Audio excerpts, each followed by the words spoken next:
Olá, bem-vindos para mais uma leitura comentada do livro Caderno Proibido, de Alba de Céspedes, e essa vai ser a nossa quinta leitura. Nessa leitura, nesse capítulo, é um capítulo um pouco extenso, então a gente vai ficar só nele, é onde ela vai visitar as amigas, né? Vai passar aí algumas horas com as amigas, que era algo que ela fazia todo ano, né? E aí a gente vai ver aqui as observações, né, que ela faz com relação a esse encontro e a essas amigas. Então vamos lá. Capítulo é o 3 de janeiro. Ontem fui à casa de Juliana. Todo ano declaro que não vou ao chá, que por ocasião de seu aniversário, ela costuma oferecer a algumas antigas colegas de colégio com as quais manteve amizade. Digo que tenho trabalho demais para poder me ausentar do escritório, afirmo que se pudesse, aproveitaria esse tempo com coisas mais importantes. Todo ano, Michele e os meninos insistem, empenham-se em me convencer a não renunciar ao prazer de encontrar velhas amizades, até porque hoje em dia, raramente, tenho essa oportunidade, dada a vida diferente que levamos. Eu balanço a cabeça e me oponho. Depois, todo ano, acabo indo. Ontem, no almoço, eu me opunha com mais vigor do que o habitual quando Mirella disse: Ora bolas, você sabe muito bem que irá. Mandou modernizar o chapéu preto. Trocamos um olhar rancoroso e eu não ousei replicar. Talvez porque Mirella tenha razão. Todo ano, de fato, embora não confesse nem a mim mesma, já no início de dezembro, experimento um de meus velhos chapéus, que hoje uso bem esparsamente, e me convenço de que ele precisa de uma reforma. Depois, me pego parada diante das bancas de revistas de moda, experimentando em fantasia o chapeuzinho da última moda que está reproduzido numa capa. Se alguém se aproxima, desvio o olhar para o jornal mais próximo e finjo ler os títulos das matérias políticas. Mas, assim que me vejo sozinha de novo, volto a olhar afetuosamente para as revistas de moda. Volto para casa com aquele chapéu novo na cabeça, aquela pena que recai de um lado do pescoço, trazendo no rosto a expressão fátua e fugidia das modelos. Espanta-me que os meus não percebam isso, nem mesmo Michele. Ele me cumprimenta como de costume, dizendo: boa noite, mamãe. Durante dias, continuo caminhando na rua com aquele chapéu na cabeça. Me vejo assim, sentada na sala de Juliana. Por fim, tomo uma decisão. Telefono a uma costureirinha que conheço, muito hábil em reformas, e lhe sussurro misteriosamente que passarei lá no dia seguinte. Mas quando o chapéu renovado já está no armário e se fala do chá de Juliana, eu ainda insisto. Não vou, não vou. Tenho quase medo de usá-lo, como se não conseguisse passar numa prova. A prova, talvez, seja o olhar de Mirella. Michele sempre diz que eu estou muito bem e depois lamenta que sua renda já não me permita frequentar aquela modista da Via Vêneto na qual eu comprava meus chapéus quando me casei. Por quê? Eu pergunto. Então, você quer dizer que este não me cai bem? Ele logo responde que não, e pelo contrário, faz um elogio, observa que eu uso qualquer coisa com muita elegância. Saio de casa tranquilizada, contente. Na sala de Juliana, porém, compreendo muito bem o que Michele queria dizer. De repente, meu gracioso chapéu de feltro preto desaparece diante dos chapéus de cetim colorido das amigas. Somos apenas 6 ou 7. É uma reunião íntima. No entanto, Estão todas vestidas como para uma ocasião. Usam joias e vê-se que escolheram suas melhores roupas, as mais vistosas. Naqueles vestidos e no modo volátil de falar em voz alta e estridente, reconheço a intenção de provar umas às outras que são felizes, ricas, sortudas e que suas vidas foram muito bem-sucedidas. Talvez não acreditem de fato nisso. É como quando, no colégio, mostrávamos umas às outras os brinquedos recebidos de presente e cada uma dizia: "O meu é mais bonito". Parece-me justamente que nelas essa puerilidade cruel permaneceu. Às vezes, de brincadeira, começamos a falar francês, como fazíamos no colégio. Gostávamos muito de falar francês quando íamos passear no Píncil, todas em fila, vestidas de azul claro, de azul escuro.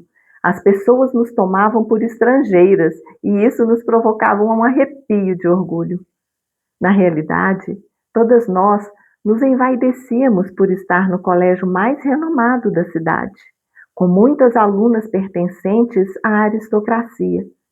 Estas últimas sentiam confirmado o prestígio de suas famílias, e as outras, como eu, porque, ao se referirem a elas, podiam pronunciar com familiaridade sobrenomes de famílias que haviam dado papas à igreja e nomes a palácios, embora com frequência não os possuíssem mais. Lembro muito bem que, quando eu mencionava essas colegas, meu pai, que pertencia a uma família de juristas burgueses, ficava lisonjeado. Já minha mãe, que provinha de uma família da nobreza vêneta, infelizmente decaída, fingia não dar nenhuma importância. Pelo contrário, contava historietas daquelas linhagens e sabia reconstruir com perfeição a genealogia delas, citando nascimentos, matrimônios, mortes precoces. Meu pai a fitava com respeito, e ela, naquelas ocasiões, humilhava-o involuntariamente, assegurando ter mantido, até se casar, estreita amizade com as famílias às quais pertenciam as alunas do colégio onde, ao preço de grandes sacrifícios econômicos, desejara que eu estudasse. De modo que, nos primeiros tempos, eu acreditava que, ao simplesmente me ouvirem declarar o nome de solteira dela, as colegas aristocráticas me tratariam como uma parenta. No entanto, parecia que jamais o haviam escutado, e suas mães tão pouco lembravam da minha, a qual, no entanto, conservava delas uma lembrança tão precisa. Ontem também, na casa de Juliana, tive a impressão de que nos movíamos em mundos diferentes e quase de que falávamos uma língua diferente. Eu as via com divertida curiosidade, como quem assiste a um espetáculo.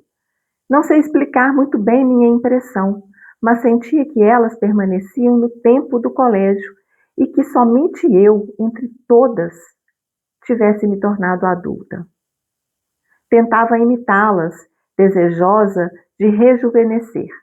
Esforçava-me em lembrar que temos mais ou menos a mesma idade, muitas recordações comuns, que todas somos casadas, temos filhos, portanto nossos problemas deveriam ser os mesmos. Além disso, até o momento em que comecei a trabalhar, nós nos víamos de vez em quando, à tarde, para jogar cartas. Em relação a Luísa e a Jacinta, sequer nos separamos por uma condição econômica distinta, porque seus maridos não ganham mais do que Michele e eu ganhamos juntos. Em suma, eu não sabia a que atribuir nossa diferença, que sinto mais profunda a cada ano. Reconheço ter me esforçado em compreendê-las, enquanto falavam, como quando, recém-chegada ao colégio, tentava segui-las com seu francês desenvolto. Camila contava com muita graça como havia conseguido obter presentes caros do marido no Natal, mediante astutas e elaboradas manobras. Usava um chapeuzinho ornado por um penacho cinza de ave do paraíso, que me fascinava. Juliana também explicava como havia induzido o marido a lhe comprar uma joia. Ambas eram realmente divertidas e eu tinha a impressão de assistir a truques de mágica. Tanto ela quanto Camila falavam dos maridos tal como no colégio falavam das freiras, demonstrando como eram espertas ao tapeá-los, ainda que por motivos inocentes, como a compra de um vestido ou a escolha de um lugar de férias. Jacinta garantia persuadir o marido a pagar todo mês o boleto da luz, cujo vencimento é bimestral. Luísa sustentava que é preferível aumentar a conta das despesas com as crianças. É o único método seguro, afirmava rindo, e nesse riso fazia estremecer o ramalhetezinho de violetas pregado no cetim branco do chapéu. Nas férias, sempre que perco no jogo, as crianças têm uma amidalite ou um resfriado. Jacinta logo a interrompeu, dizendo: Isso porque as suas ainda são pequenas. As minhas já falam e diriam que estavam ótimas. Eu também queria contar alguma coisa para ser admirada, mas não encontrava nada e me sentia humilhada. Minhas amigas pareciam tão felizes, tão alegres. Juliana, no entusiasmo da conversa, me segurava no braço e isso me comovia. Elas comiam docinhos, tiravam da bolsa estojos de pó de arroz e isqueiros novos, engenhosíssimos. Marguerita tinha a mesma expressão de quando, durante a aula, conseguia fazer circular de uma carteira para outra a caricatura da Madre Superiora. Se de repente seu marido entrasse, ela teria enrubescido como no dia em que a freira descobriu e a expulsou da sala. Volta e meia, olhava a hora em um reloginho refinado e logo começou a manifestar sinais de inquietação, dizendo que Luigi estava prestes a voltar para casa. Já não parecia tão segura de si como pouco antes. Também Jacinta disse que Federico deseja que ela sempre esteja em casa antes dele. Curiosa por essa exigência bizarra, perguntei-lhe o motivo disso, e ela, erguendo levemente os ombros e com um suspiro, declarou que não há nenhum motivo. Os homens são assim mesmo. Objetei que Michele nunca presta atenção a qual de nós dois volta para casa primeiro, e ela comentou: sorte sua. Enquanto isso, Marguerita havia ido ao telefone e voltara anunciando que Luigi iria passar para pegá-la no portão. Camila também disse que Paolo já saíra do escritório para vir buscá-la. Eu observei. Parece até que vocês estão falando do ônibus que passava para pegar as alunas externas, lembram? É sempre bonito recordar o tempo do colégio e todas nós nos abraçamos. Camila, Marguerita e Juliana combinaram se encontrar na próxima sexta-feira para jogar cartas. Todas excluíam cuidadosamente o domingo, porque nesse dia o marido não vai ao escritório. E disse Marguerita com um suspiro, também é quinta-feira, porque é a folga da babá. Convidaram-me afetuosamente. Venha também. Respondi que o trabalho é até às 7 e que, para estar livre naquela tarde, teria de pedir permissão. Imediatamente, senti formar-se ao meu redor um silêncio entre embaraçado e desconfiado. Percebi que todas olhavam meu vestido. Em seguida, perguntaram de que tipo era meu trabalho, embora já tivessem perguntado a mesma coisa no ano passado. Repeti que é um trabalho agradável, um trabalho de responsabilidade, bastante bem remunerado e que eu o executo de bom grado. Mas percebia que elas não acreditavam. Luísa disse: Coitadinha, e pousou a mão no meu braço, como se eu tivesse perdido um parente. Camila sugeria: "E você não pode encontrar uma desculpa?" Respondi que sim, certamente poderia, mas não iria me divertir pensando no trabalho urgente que eu estaria negligenciando. E que, ademais, de nada adianta ficar livre só por uma vez. Então, Marguerita concluiu com frivolidade: "Ora, venha, venha sim, deixe para lá o trabalho." E em seguida, antes mesmo que eu reagisse, de repente constatou estar atrasada. "Oh, meu Deus, Luíde!" exclamou, e tendo beijado as amigas no rosto, saiu às pressas. Já estávamos na porta àquela altura. Durante aquelas 2 horas, era como se todas houvessem representado um teatro no qual somente eu não sabia meu papel e tivesse esquecido as falas. Fiquei calada, compreendendo pouco a pouco que a intransponível distância escavada entre nós nestes últimos anos deve-se ao fato de eu trabalhar e elas não. Ou melhor, mais precisamente, ao fato de eu ser capaz de prover às necessidades econômicas da minha vida e elas não.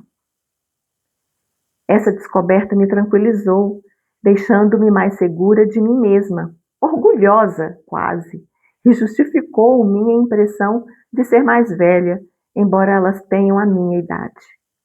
Eu compreendia também que os sentimentos que me ligam a Michele são de uma qualidade diferente daqueles que as ligam a seus maridos. Isso me alegrava e me deixava ansiosa por correr para casa a fim de lhe dizer isso, mesmo sabendo que, considerando meu temperamento fechado, uma vez juntos, nunca sei lhe dizer nada. Simplesmente me sento ao lado dele e dos meninos e falo de uma coisa e outra. No entanto, compreendia também que, por ser independente, jamais poderei me entender com Juliana e as outras, e isso me dava uma profunda sensação de melancolia, semelhante àquela que experimentamos ao partir de um lugar que nos foi querido. Enquanto fazia essas reflexões para mim mesma, Juliana e Camila falavam da nova película de Marguerita, astracan raríssimo, que elas calculavam em mais de 1 milhão. Camila dizia que o marido de Marguerita é um advogado famoso e Juliana provava, falando dele com voz respeitosa. Dei-me conta de que elas avaliavam o casaco de pele da esposa como avaliariam a força física do marido. As joias com que ele presenteava Marguerita, as roupas caras, eram outras tantas provas de virilidade. De fato, pelo marido de Jacinta, que só pôde comprar uma peliça de esquilo, elas pareciam não ter a mesma consideração. Ocorreu-me refletir se sou realmente uma boa esposa, já que, pagando com meus ganhos as contas da costureira ou do cabeleireiro, de algum modo impeço Michele de participar dessas provas. Pensei nos dias em que adulterei as despesas de casa para enviar Michele e os meninos ao jogo de futebol e, assim, poder escrever em paz. No entanto, não conseguia me orgulhar de minha habilidade, como fazia Luísa, e, pelo contrário, me arrependia de ter me aproveitado não só da boa-fé de Michele, como também do dinheiro que ele ganha a cada hora, pois sei quanto se ganha em um escritório. Agora mesmo, ao lembrar o que fiz, não experimento nenhuma satisfação, apenas uma sensação aguda de vergonha. Tenho vontade de chorar. Penso que jamais consulto o relógio dizendo: "Oh, meu Deus, Michele!" E depois fujo apavorada. Minha mãe me diz com frequência: "Você está errada em não confiar a seu marido toda a responsabilidade econômica da casa, das necessidades dos filhos do casal.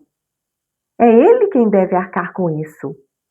Você deveria depositar numa caderneta o dinheiro que ganha." Talvez minha mãe tenha razão. Talvez até Michele, no fundo, ficasse mais contente.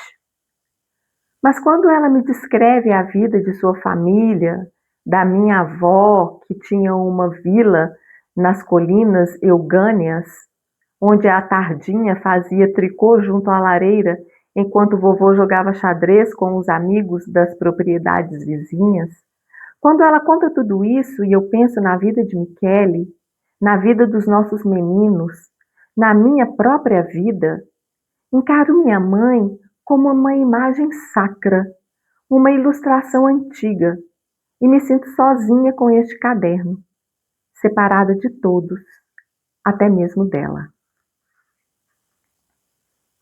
E assim ela termina esse dia 3 de janeiro. E aí eu fiz algumas anotações aqui no próprio livro, né? Meu livro está todo rabiscado, que eu acho que são importantes da gente ressaltar, né? Nessa nossa leitura comentada desse livro, porque é muita coisa, né? Que acontece com ela, com as reflexões que ela faz, acho que ainda estão muito presentes na nossa vida, na nossa sociedade, né, na forma como a gente às vezes pensa e age, né, na nossa vida, principalmente nós mulheres, né, que temos uma realidade, né, bem diferente da realidade é, do homem, né, diante da sociedade, obviamente de de reflexões e avaliações com relação àquilo, com relação à nossa vida mesmo, né? Nós somos diferentes, né? A energia feminina é bem diferente, é diferente da energia masculina, mas elas se complementam e uma precisa da outra de uma certa forma, né? É, mas assim, o que eu né, acho que é interessante ressaltar aqui nesse capítulo é que ela ainda continua, né, com essa sensação de prazer, né, que o prazer dela ainda não é importante. É quando ela vem descrevendo lá atrás, né, no início, sobre a ida, né, dela na casa da Juliana, né, que ela comemora o aniversário dela sempre com esse chá, com essas amigas mais próximas. E ela sempre fala que não vai, que isso, que aquilo, mas no fundo, ela quer ir, né? E a família já percebeu esse padrão dela e sabe que no fundo, ela vai. Então, assim, é como se ela não pudesse, né, viver um momento de prazer longe da família, como se isso fosse algo realmente assim proibido para ela, porque era uma mulher que tinha tantas responsabilidades junto àquela família, né, responsabilidades inclusive de sustentar essa família junto com o marido. Então aquele momento era um momento é, desperdiçado. Então ela não se permite isso, né, ainda não se permite isso, né, ainda sente culpa por isso. E, e a cena da banca de revista, que ela para olhar, né, as revistas de moda, né, ver o que está acontecendo aí na moda, que isso, né, traz o mensagem, gente, ela é uma mulher, né, ela é uma mulher como qualquer outra mulher, que tem vaidade, né, que quer se sentir bem, que quer ficar bonita, mas quando alguém se aproxima, aí ela já logo desvia o olhar, né, para os títulos de política, porque esses sim são títulos importantes, que são relevantes e que são considerados esses é, assuntos de valor, ainda tendo essa ideia de que o que é do feminino, né, o que é da mulher, o que é esse assunto, esses temas que envolvem essa questão da mulher, eles não são valorizados. Então, uma mulher que fica se olhando revistas de moda é uma mulher frívola, né? Que imatura, ou seja, que ela não tem valor, que só quem realmente olha, que tem interesse nesses valores que são considerados intelectuais, né, é que tem esse valor. Então, naquela época, 1950, imagino que isso devia ser muito evidente. E hoje em dia, eu acho que trazendo isso para hoje, acho que de uma certa forma a gente trouxe isso dentro de nós, né? E, e aí a gente vê aí às vezes algumas distorções nesse sentido hoje em dia, né? É, uma outra coisa aqui que eu achei interessante é que quando ela fala, né, que quando ela volta para casa às vezes com um chapéu novo ou um chapéu reformado, que ninguém repara, né, que o Michele lá, ei mamãe, boa noite, né, o marido, os filhos nem se dão conta daquilo, né, que ela tá com um chapéu novo, né, que ela reformou o chapéu e tal. Então assim, é, eu acho que confirma, né, de uma certa forma, ela continua percebendo o fato dela ser apenas a mamãe, né, ela não ser uma mulher, ela não ter vaidade, ela não ter uma identidade, né, ela é como se ela, como mulher, né, como uma mulher, como uma pessoa, como se ela não existisse e ainda continua existindo apenas o papel da mamãe, né, da esposa, e muito esse papel da mamãe, né, que o Michele faz questão de ressaltar o tempo todo, quando ele se refere a ela, né, ela perdeu essa identidade aí na família. E quando ela fala que quando ela, né, tá lá, ela se vê no chá, né, com a roupa nova ou com o chapéu novo e fala, não vou, eu não vou, não quero ir, mas é como se ela tivesse medo de usar esse chapéu, né, é, porque com medo de não passar numa prova, e aí a gente vê que ela está falando de julgamento. E logo em seguida ela começa esse parágrafo, né? A prova talvez seja o olhar de Mirella. Então, assim, a filha dela era uma menina, assim, bem à frente, né? Ela tinha desejos muito diferentes e valores já bem diferentes do valor de Valéria, né? Da mãe dela. Então, a mãe, ela sentia esse... E a Mirella, assim, ela não tinha papas na língua, né? Ela falava o que ela pensava. E ela não se submetia a certas opiniões, né, e padrões existentes da época.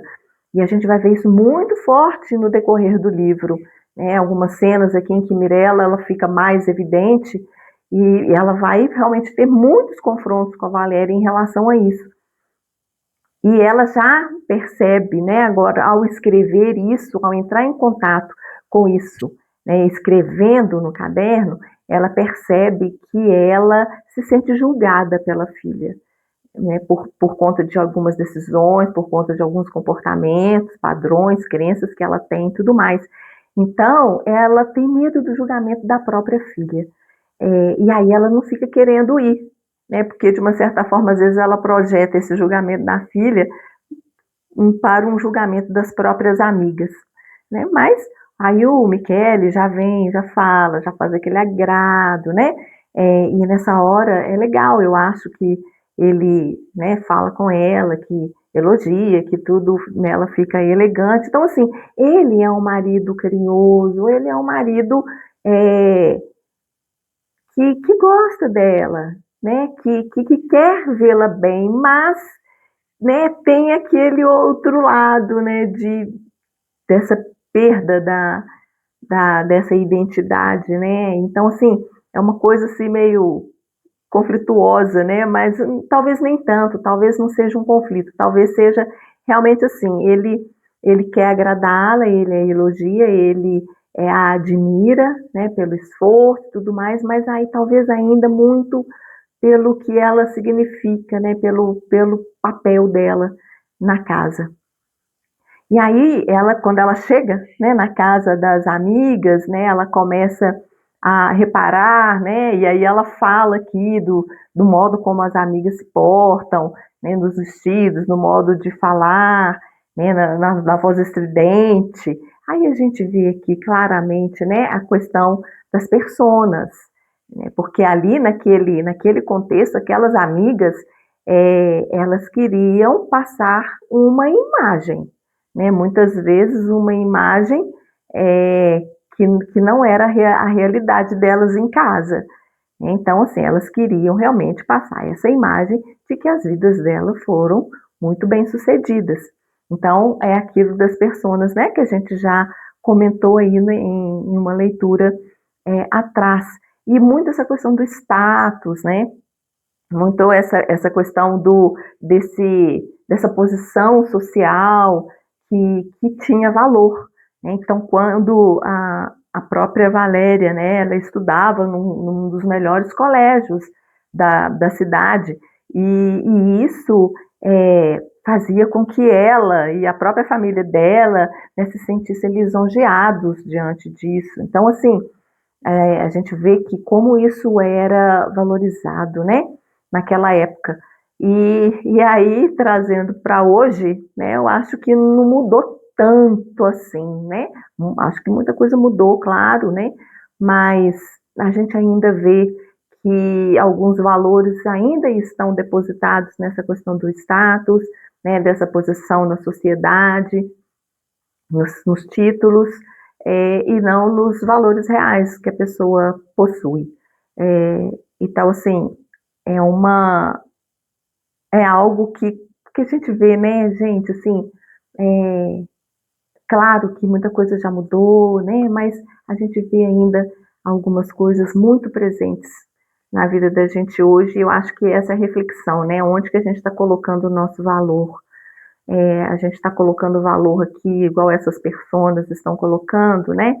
A gente está tentando mostrar algo que a gente não é ou algo que a gente gostaria que fosse ao nos manifestarmos no mundo, né? Acho que vale essa reflexão aí para nós, né? E ela comenta, né, que ela estudava nesse colégio a custo de um sacrifício econômico da família, e exatamente por conta dessa questão do status, né, de ter que aparentar uma situação econômica mais é, melhor, né, exatamente para poder conviver com aquelas pessoas que também tinham a mesma situação econômica, né? Isso era valor.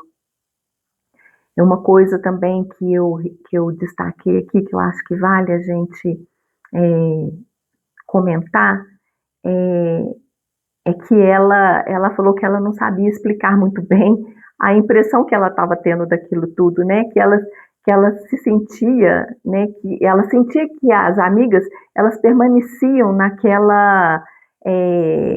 tempo do colégio, né? Daquela de um comportamento até meio infantil, e ela fosse a única adulta daquele lugar, né? E ela, para tentar se sentir pertencente àquele grupo, ela até tentava imitar, né, essas amigas, como se elas fossem, isso fosse rejuvenescê-la, como se isso fosse um sinal de juventude. Mas ela não conseguia, né? Ela não conseguia e ela não entendia, ela mesma não conseguia entender por que isso não acontecia, sendo que elas tinham a mesma idade, elas foram colegas de colégio, então os problemas deveriam ser os mesmos. E aí eu acho que é muito bacana isso daqui a gente falar, porque a gente pode estar convivendo no mesmo grupo social, com amigos que têm, às vezes, até as mesmas condições financeiras, que participam dos mesmos, do mesmo grupo social, que tenham interesses semelhantes, gostos semelhantes, mas cada um é um. Cada um ali tem a sua própria história, o seu próprio caminho, e a gente não sabe a história de cada um. Isso a gente não sabe.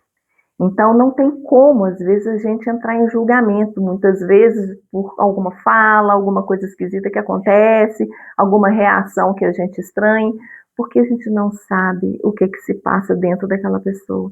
A gente não sabe o caminho, a gente não sabe o quanto de dor talvez aquela pessoa tenha tido na sua vida, né? A gente não sabe, a gente não conhece a história a fundo de cada uma dessas pessoas. Então, os problemas não são os mesmos, por mais semelhantes que as pessoas possam parecer, mas os problemas realmente não são os mesmos.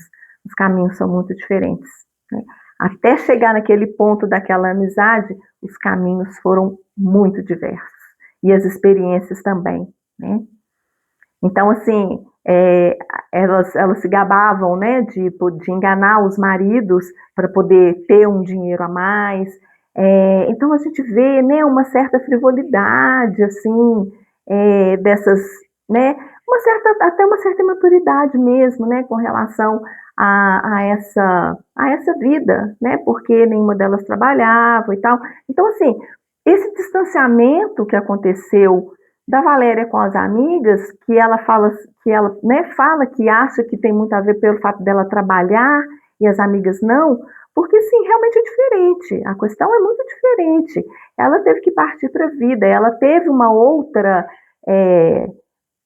visão, ao invés de ficar explorando, né? Ela quis ser parceira, ela quis ajudar, mas a gente sabe também que tem aspectos aí, né, que a gente já comentou lá no início, que uma coisa é ela ter essa maturidade, mas outra coisa é ela ultrapassar os seus próprios limites e não se permitir também ter o prazer, não se permitir ter um tempo para ela e, como ela disse na leitura anterior que fizemos, né, ela se sentir escrava. Então, né, tem assim, tem uma linha tênue aí, né, entre o excesso, né, ela é realmente uma mulher que amadureceu, talvez mais do que as outras, por conta das experiências que ela teve e dos aprendizados de vida que ela teve, mas, né, talvez ela não soube dosar, né, é, essa sua atuação, né, para auxiliar em casa. Eu não vou tentar, gente, o vídeo eu achei que ia ser menor, né? Eu falei que ia tentar deixar os vídeos com 40 minutos, e a gente já está chegando aí nesses 40, mas assim, eu queria trazer mais algumas coisas aqui que eu acho que são relevantes. Então, por favor, me perdoem, mas vai passar de 40. Vai passar de 40 um pouquinho, né? Mas assim, na verdade, ela, né, ela vai fazendo essas descrições todas e tudo mais, mas assim, o que eu achei interessante é porque aí elas começam, quando ela começa a perceber, né, essa dependência, de uma certa forma, essa dependência dessas amigas com relação aos seus maridos, né, quando elas já começam a ficar inquietas porque os maridos vão buscá-la, então ela entra em contradição, né, Valéria entra em contradição com esse aspecto, né, porque ela fala assim, ela, ao mesmo tempo que ela entende que isso pode ser uma atenção, né, que esse marido tem para com a esposa, né, porque ela fala, nossa, o Michele nunca, a gente não se importa quem chega primeiro, quem não chega, né, então assim, isso para ela era interessante, né, não havia uma cobrança, né, mas ao mesmo tempo ela fica assim, nossa, mas será que eu aqui não permito que ele atue assim? Porque ela ali, ela começa a entender que talvez isso seja uma função do marido, né, e que o marido queira fazer isso. Então ela entra num conflito aí, né, interno. Será que eu estou agindo errado, né, sendo tão independente, né, porque ela fala lá na frente que ela é independente, e que, né, e verdadeiramente deveria ser assim, que o marido é que deveria buscá-la, o marido deveria fazer, tanto que lá no final do capítulo ela reforça essa fala que a mãe dela fala, né, que ela deveria deixar que o Michele pagasse todas as despesas de casa e que esse dinheiro que ela recebe, ela deveria fazer uma economia, muito semelhante ao que as amigas estão fazendo, só que as amigas, elas usam de subterfúgios para ter esse dinheiro, mas ela não, ela trabalha, né? Então ela entra um pouco em conflito com isso, porque, né, ela já não sabe se se a coisa está caminhando certo ou se não está, né? É, então, assim, aí realmente essa questão do trabalho parece algo que cavou, né? Como ela fala aqui, que cavou um buraco aí, né? Entre ela e as amigas dela, porque a visão de vida dela é diferente da visão de vida dessas amigas, né? O fato dela trabalhar trouxe uma visão de vida bem diferente do que as amigas têm. É, e aí é muito interessante, né? Porque ela, quando ela percebe isso, que ela parece que ela está mais, que ela está mais adulta, né? Mais madura do que as amigas, ela sente uma confiança e uma alegria, né, interna, exatamente porque ela tem essa independência e ela não fica tão à mercê dos maridos, né, do marido como as outras ficam, né, dependendo assim, o marido vai lá buscar, nossa, então eu tenho que ir lá, né, o marido tem que estar pronto, eu tenho que estar em casa antes dele, porque os homens são assim, os homens gostam assim, né, e aí ela percebe que ao mesmo tempo que ela queria que o Michele fosse mais rígido com relação a isso, ao mesmo tempo ela acha que isso é bom, porque isso traz uma independência para ela. Então ainda fica a gente percebe aí um certo conflito, né? Porque ela está começando a identificar algumas coisas e com essas amigas ela conseguiu ver esses aspectos aí que trouxeram um certo conflito, né? Mas que é legal também, né? O conflito é bom, porque aí é onde ela vai se conhecer, é onde que ela vai ver onde que estão os valores e as crenças dela. E aí ela fala dessa relação, como que é diferente da relação dela com o Michele e a relação das amigas com os maridos, né? Que é a questão do amor e da conveniência. Então, será que essas amigas estão com esses maridos por conveniência? Porque ela se sente bem com o Michele, ela gosta de estar, ela conversa, ela não se sentiu, né? Ela fala novamente que ela se sentiu vergonha de ludibriá-lo, né? Como as amigas fazem isso normalmente sem sentir culpa nenhuma, mas ela sentiu vergonha usar de um subterfúgio para ficar sozinha, né? Então ela tem um sentimento, mas ao mesmo tempo ela não consegue manifestar isso.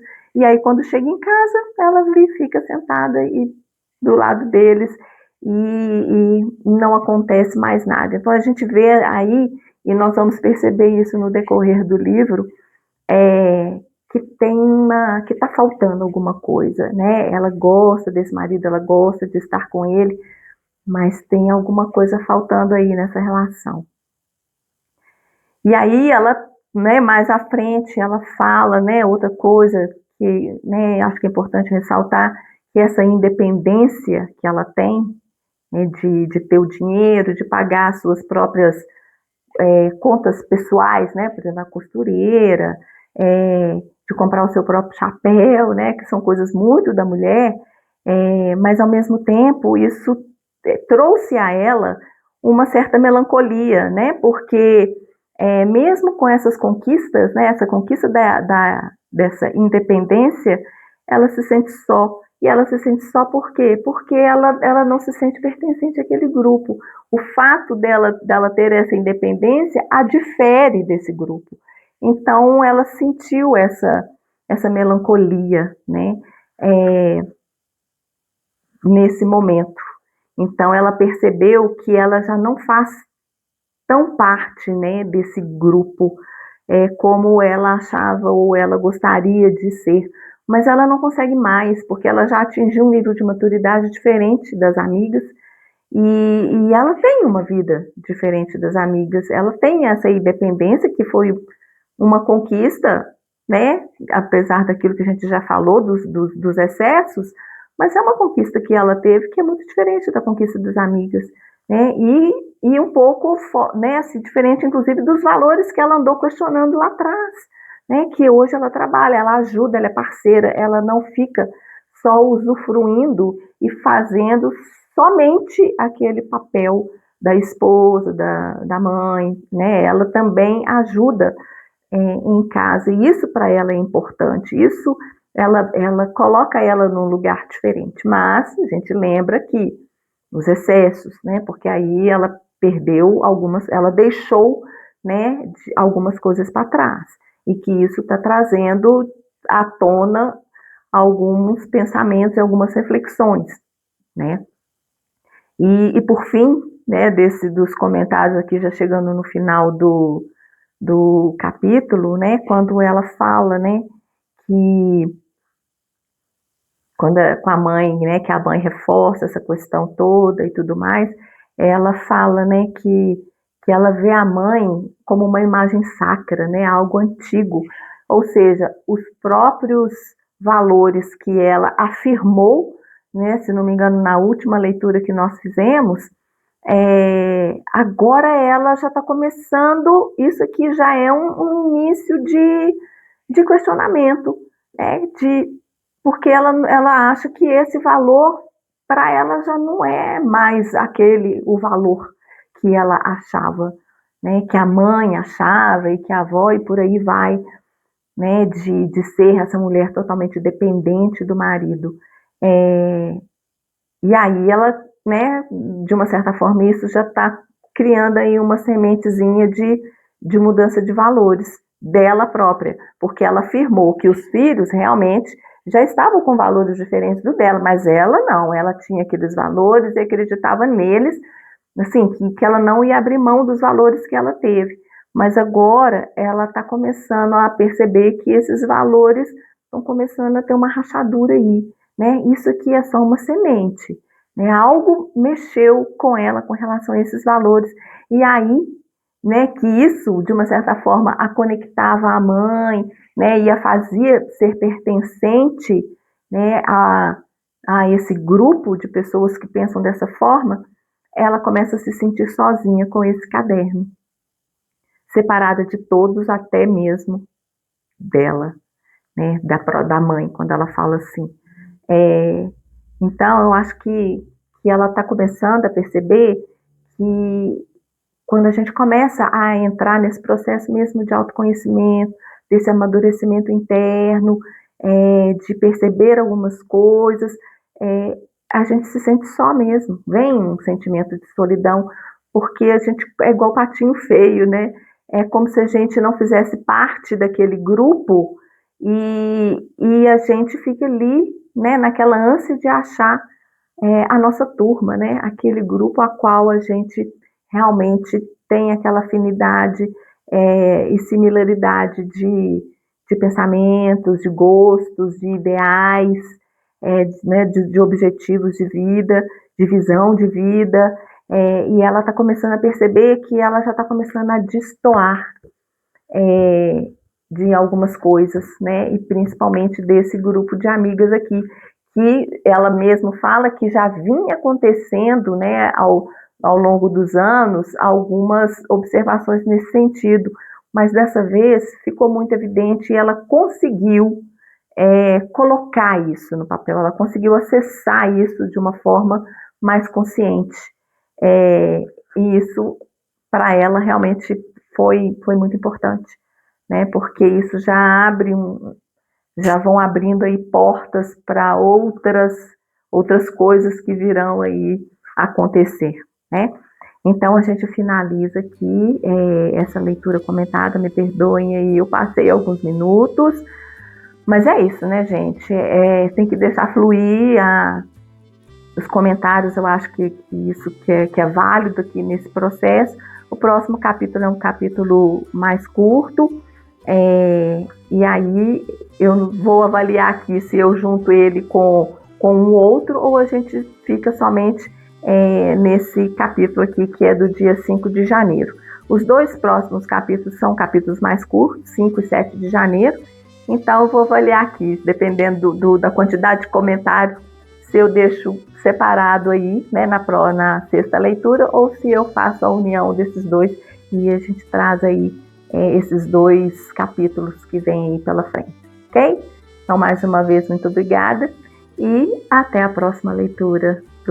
comentada do Caderno Proibido. Até mais!